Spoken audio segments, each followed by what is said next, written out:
Bonjour, je me nomme Guy Comartin, je suis propriétaire du frelonvert.com, site sur le cinéma et la littérature. C'est la première fois que je vous rencontre, Joëlle Touma. Vous êtes natif d'où? Du Liban, de Beyrouth. Je suis née là-bas. Et j'ai grandi là-bas et j'ai vécu là-bas jusqu'à il y a 2 ans, où maintenant j'habite à Paris, en France. Parlez-moi de vous, ce qui vous a amené à la passion du cinéma. Qu'est-ce qui vous a amené à faire des films, puis d'où ça vient? Alors moi je suis scénariste, donc j'écris des scénarios, je n'ai pas réalisé de films. Et ce qui amène à être scénariste, je pense, c'est l'envie de raconter des histoires. Je pense que c'est ça pour moi, en tout cas c'est ça qui m'a amené là. En même temps, je suis quelqu'un qui aime les mots et qui écrit.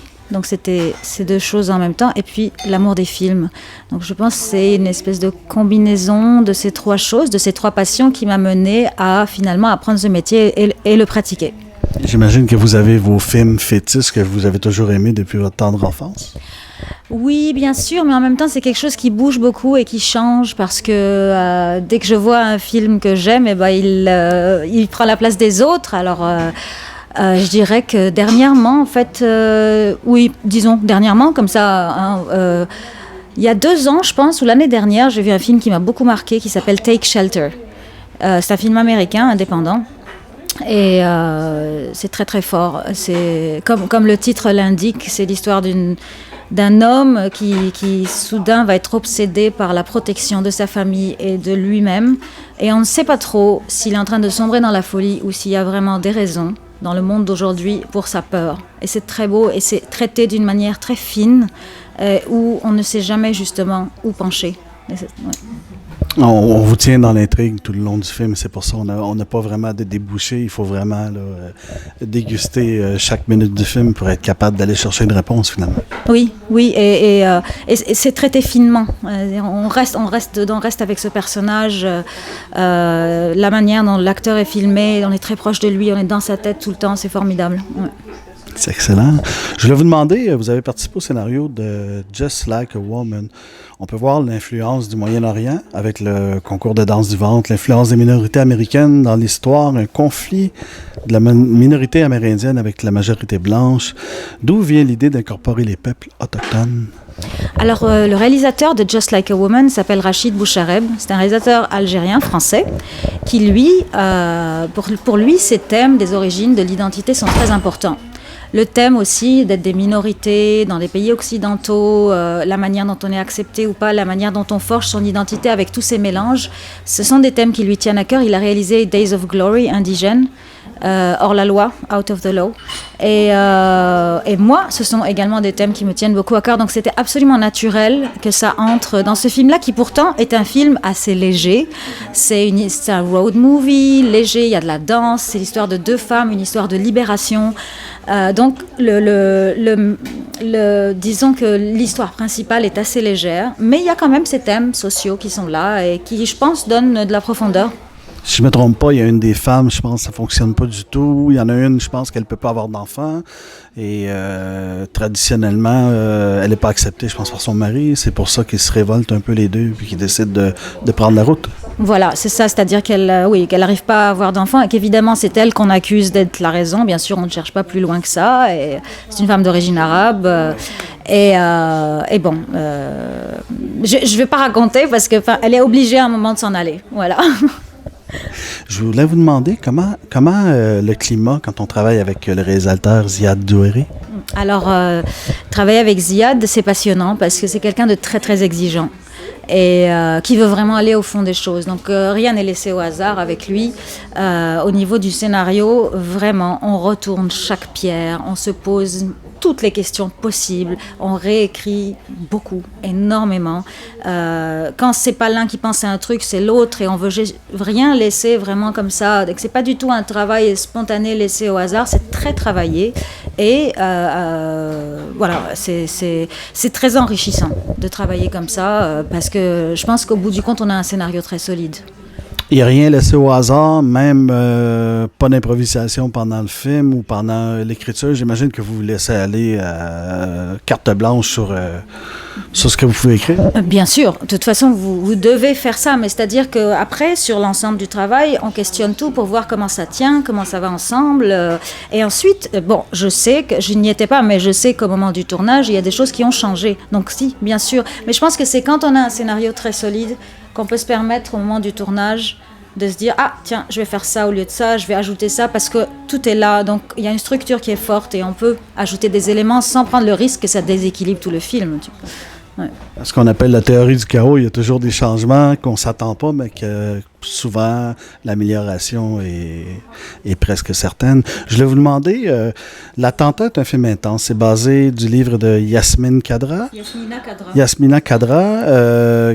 Vous avez travaillé avec l'histoire. Est-ce que c'était un gros défi? Avez-vous modifié des choses probablement? Quel était le défi de fouiller dans l'histoire et de transformer ça pour un scénario? Alors, il y en avait plusieurs. Hein. Bon, déjà, c'est un très beau roman. Yasmina Khadra est un très grand auteur, c'est un homme. Yasmina Khadra, c'est son pseudonyme. Il s'appelle Mohamed Moulay Sahoul et il était en fait dans l'armée algérienne quand il a commencé à écrire. Et comme il était dans l'armée algérienne, il ne voulait pas écrire sous son propre nom, alors il a pris le nom de sa femme. Et il l'a gardé. Et même en société, quand on le voit, on boit un café, on l'appelle Yasmina, alors qu'il s'appelle Mohamed. C'est marrant, c'est fini, c'est devenu sa deuxième identité. Voilà. Et en même temps, c'est un écrivain qui est très très lu, qui vend beaucoup, qui est traduit en beaucoup de langues, donc c'est quand même quelqu'un... et L'Attentat était un livre très fort. Donc déjà à ce niveau-là, c'était un peu un défi d'adapter ce livre, parce que là on a quand même affaire à un écrivain confirmé, et forcément quand on adapte un roman, il faut faire des changements. Je veux dire, ça passe pas comme ça sur l'écran, il y a beaucoup de travail à faire. Mais quand on commence ce processus, on s'approprie le roman, et du coup, on a envie de faire aussi des changements, et ça devient notre histoire. Et du coup, on a fait pas mal de changements, effectivement, par rapport au livre. Et je me rappelle la première fois que Yasmina est venue voir une projection, il était un peu choqué, il ne s'attendait pas. Et il a dit, écoutez, laissez-moi quand même le temps de digérer ces changements que je vois. Parce qu'effectivement, il a pris son temps, il est revenu le voir avec sa famille une deuxième fois, et il a dit, bon, d'accord. Mais c'est vrai qu'au départ, il a eu un petit choc quand même. C'est comme son bébé, on a touché à oui, son bébé. Voilà. Et puis, en même temps, moi, je me dis que si nous... c'est-à-dire que pour réussir une adaptation, je pense qu'il faut vraiment s'approprier l'œuvre. Sinon, on reste à côté, on reste timide, on reste trop timoré par rapport à l'œuvre et on rate son truc. Donc voilà. Très intéressant. Tout le monde connaît le conflit israélo-palestinien qui perdure probablement depuis 1948, depuis la création de l'État. Le docteur Jafari est basé sur une histoire véridique. Est-ce que c'est basé sur des histoires véridiques? Le récit, le livre, j'imagine que c'est arrivé pour de vrai, des choses comme ça? Ou... Ce qui se passe, je ne pense pas que ce soit arrivé pour de vrai, qu'il y ait un docteur dont la femme ait été faire un attentat suicide, peut-être. Mais ce qui s'est passé, par exemple, c'est que quand Ziad était en repérage à Tel Aviv, il était allé dans le plus grand hôpital de Tel Aviv, Ichilov, je ne sais pas comment ça se prononce. Et là, en fait, l'hôpital avait été très coopératif, avait ouvert toutes sortes de salles pour qu'il puisse visiter. Et au bout de quelques heures, où avec son équipe, il voyait des lieux de tournage, des équipements. Il y a un docteur qui vient les voir et qui leur dit « Mais il paraît que vous faites un film sur moi ?» On dit comment? Il dit mais moi je suis un docteur arabe qui est le chef ici des chirurgiens à l'hôpital Irilov qui est à Tel Aviv, donc en plein Israël. Donc ce personnage quelque part est tout à fait plausible. Donc voilà, c'est ce que je sais. Après, où est-ce que Yasmina Khadra a cherché son inspiration? Je ne sais pas. Mais je pense que c'est une très belle inspiration parce que je me dis que depuis le temps que les problèmes sont entre la bande de Gaza puis Israël, et certainement qu'il doit y avoir une pléiade d'histoires touchantes qui ont dû se passer dans la vie de vrais gens aussi. Quand je vois, moi, qu'un héros de la science, le lendemain, devient terroriste, comment on peut réagir quand on a une nouvelle comme ça? Torturer un gars qui a fait le serment, dans le fond, de soigner des gens. Et je vois aucune pitié des autorités de la région. Est-ce que je vais revenir à ma question fondamentale. C'est un Palestinien qui vit avec les Juifs à Tel Aviv. est considéré comme les siens? Comment il est considéré par ses propres gens? C'est un peu ce qu'on voit dans le film. Petit à petit, cet homme, finalement, dans sa quête pour comprendre pourquoi sa femme a fait ça, d'abord, c'est une quête un peu extérieure, c'est qui est-ce qui lui a lavé le cerveau, et petit à petit, ça devient plus une quête interne sur sa propre identité, sur sa place dans ces deux sociétés. Et bon, j'aimerais pas aller plus loin que ça, parce que je pense que ça révélerait peut-être des choses sur ce que signifie la fin du film. Mais c'est un homme, effectivement, qui, à travers cette quête, se rend compte un petit peu qu'il n'a de place nulle part, finalement. Ni parmi les siens, ni parmi les Israéliens. Il se trouve pris entre deux univers, puis le pardon, probablement, je ne sais pas si le pardon existe dans ce cas-ci, mais j'imagine qu'on a des amis, puis on a des ennemis un peu partout. Est-ce qu'il y a un message, je pense qu'il y a un message puissant qui est véhiculé dans le film? Pas vraiment, je dirais pas un message, je dirais une certaine... peut-être une certaine réalité qu'au bout du compte, quand on vit dans un tel conflit qui dure, comme vous dites, depuis si longtemps, qui est aussi violent, qui est... je crois qu'on ne s'en sort pas indemne. C'est ça. Voilà, ce serait ça. C'est pas vraiment un message, c'est plus un constat. J'ai pensé, moi, peut-être donner de l'espoir aux gens qui, dans le fond, voient ça depuis des générations. Admettre que oui, il y a un problème, présenter ça aux gens pour dire, regardez, c'est ça le problème. Le problème, c'est que ça doit se régler en quelque part. Comme je vous ai dit auparavant, il y a des films comme The Gatekeeper qui donnent peut-être une petite lumière ou un éclaircissement à propos du conflit, mais de ta part à toi, qu'est-ce que tu penses est-ce que tu as un espoir que les choses peuvent changer? Est-ce que tu voudrais que tout ça cesse demain matin? C'est quoi ton opinion là-dessus? Moi, je ne crois pas au miracle, donc que tout ça cesse demain matin, je ne pense pas. Par contre, je vois de l'espoir dans le dialogue, dans la discussion, dans le fait qu'on puisse faire ce genre de film, que les gens puissent les voir, que les gens concernés aussi les voient, qu'ils puissent ressentir des choses. Déjà, de pouvoir provoquer un débat, pour moi, c'est un petit espoir. Donc, c'est un espoir réaliste, on va dire. Oui, mais comme même, j'ai vu dans un film qu'on disait que le meilleur espoir qu'avait eu, je pense, Israël à cette époque-là, dans les années 80, c'était Isaac Rabin, qui était le plus modéré, je pense, de tous les ministres ou premiers ministres qui ont eu là. D'après toi, est-ce que si on arrivait à élire un nouveau président qui serait aussi modéré, on aurait peut-être la chance d'ouvrir un peu plus ses fronts? Parce que dernièrement, j'ai su qu'il y avait libéré beaucoup de prisonniers dernièrement. Enfin, je pense qu'il y a des négociations qui reprennent dernièrement, ce qui est toujours bien. Dans ce que ça va aboutir, je n'en sais rien puisque ça a échoué tellement de fois. Donc, le problème, c'est que s'il y a quelqu'un de modéré, il arrive à un moment où c'est tellement tendu qu'il n'arrive pas à exercer sa modération. Puis tu as quelqu'un d'extrémiste qui arrive et que du coup, évidemment, c'est encore plus tendu. Puis je ne sais pas quelle est la solution, mais je pense qu'il faut parler. Je pense qu'il faut le dialogue, qu'il faut jamais arrêter de se parler, parce que c'est la seule manière.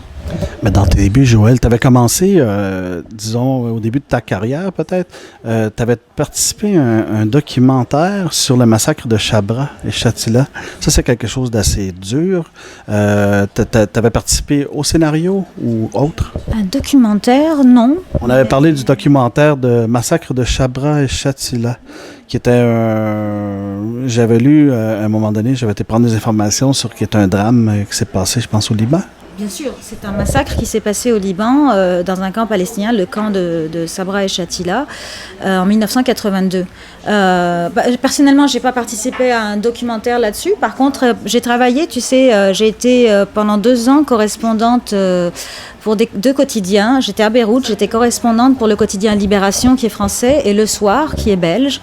Et je travaillais aussi beaucoup comme fixeuse. Fixeuse, tu sais, quand une équipe de télévision étrangère arrive dans un pays comme le Liban, ils connaissent personne. Ils ont besoin de quelqu'un qui puisse les guider, traduire, briefer un petit peu sur ce qui se passe, faire les contacts. Je faisais beaucoup ça avec la presse étrangère.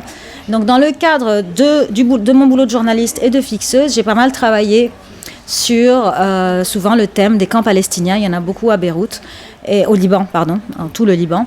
Et du coup, effectivement, je suis souvent allée au camp de Sabra et Shatila. Je me suis souvent retrouvée là. Je me suis souvent retrouvée sur le site de la fosse commune où tous ces gens massacrés sont enterrés.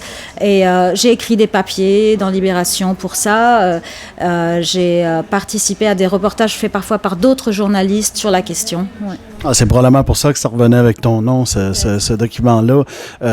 Justement, ayant été élevé dans une région qui est quand même assez mouvementée, tu as dû voir des choses que beaucoup de gens n'ont jamais vues, étant donné que c'était toi le genre de guide aussi pour les équipes de caméramans ou les journalistes? Oui, bien sûr, tu vois des choses et puis tu as peur. Tu sais, la guerre du Liban a commencé, j'avais 3 ans. C'est une guerre qui a duré 15 ans, la guerre civile. Enfin, on l'appelle la guerre civile, mais en fait, c'est un ensemble, c'est plusieurs guerres qui se sont succédées pendant 15 ans. Donc ça, c'était déjà très long, mais j'étais petite. Donc, c'était pas sympa, hein. Parfois, c'était pas drôle. Parfois, c'était drôle, on était content de pas aller à l'école. Donc, quand on est petit, on voit les choses autrement. Et puis ensuite, là, en 2006, justement, il y a eu une guerre entre Israël et le Liban. Et là, j'ai travaillé comme fixeuse. Donc, j'étais avec les journalistes, on allait dans les endroits où c'était bombardé, etc. Et c'est là que j'ai compris la peur, parce que j'étais adulte et parce que là je réalisais le danger, puisque c'était que la guerre, ce que c'était que la mort, ce que c'était que tout ça vraiment, tu vois. Je pense que c'est là aussi que je n'ai plus eu envie de travailler comme journaliste ou comme fixeuse. Ouais. Alors, ça change un peu les idées de quelqu'un quand on voit des choses comme ça. Pour le film L'Attentat, j'ai trouvé que la musique était vraiment bien dosée pour le genre de film. La musique était dosée, puis on n'a vraiment pas le temps. Je pense pas qu'il y a des longueurs dans ce film-là. C'est vraiment tout en brique, les pièces s'embriquent une dans l'autre. Comment je peux dire ça? L'acteur principal...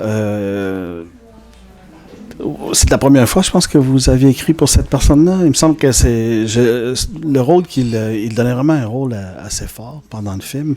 C'est un gars de talent. Puis, comment ça allait être? Est-ce que tu as participé aussi au plateau ou juste au scénario avant? Juste au scénario avant. Par contre, je sais qu'on n'a pas écrit avec Ali Suleiman, l'acteur principal, en tête, mais qu'après, Ziad a fait un casting et qu'effectivement, c'est Ali qui l'a choisi et il donne une performance extraordinaire. Ça, je suis entièrement d'accord. Quant à la musique, qui a été composée par Éric Neveu, qui est un compositeur français, si tu as remarqué, c'est pas du tout oriental, non. Alors que ça se passe au Moyen-Orient. Ouais. Mais en fait, ça, c'était un choix du réalisateur, Ziad Doueri, puis ils ont discuté avec Éric et du coup, voilà, tu vois, c'est une musique à laquelle tu ne t'attends pas, en fait. Mais finalement, qui accompagne très bien l'histoire, même si elle n'a pas les instruments auxquels on s'attendrait, parce que, voilà, c'est des Arabes et des Israéliens, un peu de Raoud. Pas du tout, en fait. Pas du tout, mais ça marche très bien. Ouais, le côté musical, le côté... j'ai très, très, très aimé la trame sonore. Finalement, un film comme ça, moi, tu dis qu'il n'y a pas de message là-dedans, mais moi, je prends ça un peu comme peut-être une ouverture à la connaissance des gens, à ouvrir une voie plus large pour que peut-être que la population un peu partout qui ne connaissent pas ces problèmes-là, parce que même ici à Montréal, on en a des fois qui font des manifestations. Les Palestiniens manifestent, les Israéliens manifestent, mais on ne le voit pas. Alors, pour moi, c'est une ouverture pour les gens, pour cette partie du monde-là. Et je sais que, en fait, à Montréal, il y a de plus en plus de Libanais. On a une grosse population de Libanais ici. Et est-ce qu'il y aurait quelque chose que tu aimerais dire aux gens qui viennent de là à propos du film, ou même tu pourrais leur dire en libanais? Ah ben, si tu veux, mais je vais d'abord le dire en français. Oui. Ce que j'aimerais, c'est qu'ils aillent le voir, parce que je ne sais pas si tu sais, mais le film a été interdit dans tous les pays arabes. 22 pays de la Ligue arabe, dont le Liban, alors que Ziad est libanais et que moi je suis libanaise. Il a été interdit parce que Ziad a filmé en Israël et que c'est interdit par la loi d'aller en Israël pour un Libanais. Et ce que j'aimerais, c'est que les Libanais le voient, parce que du coup, tout le monde en parle sans l'avoir vu. Il y en a qui ont pris position contre ou pour sans avoir vu le film. La population, en se basant sur le fait qu'il y est allé. Ou en se basant sur le fait qu'il est allé tourner là-bas. Tu vois, c'est controversé. Et puis, c'est très dommage. Je veux dire, il faut se faire une opinion en ayant vu le film. Ouais. Et en plus, je trouve ça complètement infantilisant de dire aux gens, vous n'avez pas le droit de voir le film et de l'interdire. Je trouve ça complètement bête. Faut laisser les gens se faire une opinion, même si leur opinion est de ne pas y aller, tu vois. Mais bon, donc c'est ça que j'aimerais leur dire, puisque vous êtes dans une ville où le film sort, allez-y, quoi. T'aimerais leur dire quelque chose en libanais pour qu'ils puissent... parce que moi, je suis sûr que j'ai des amis qui ont des sites, si tu veux. روحوا احضروا الفيلم. Voilà. Ben, merci beaucoup Joël. C'était vraiment excellent et je te souhaite le plus grand succès dans le futur et on va essayer de rester en contact et je te souhaite plusieurs dizaines de tournages. Merci pour ton intérêt pour le film et pour moi. Merci beaucoup. Ça me fait plaisir.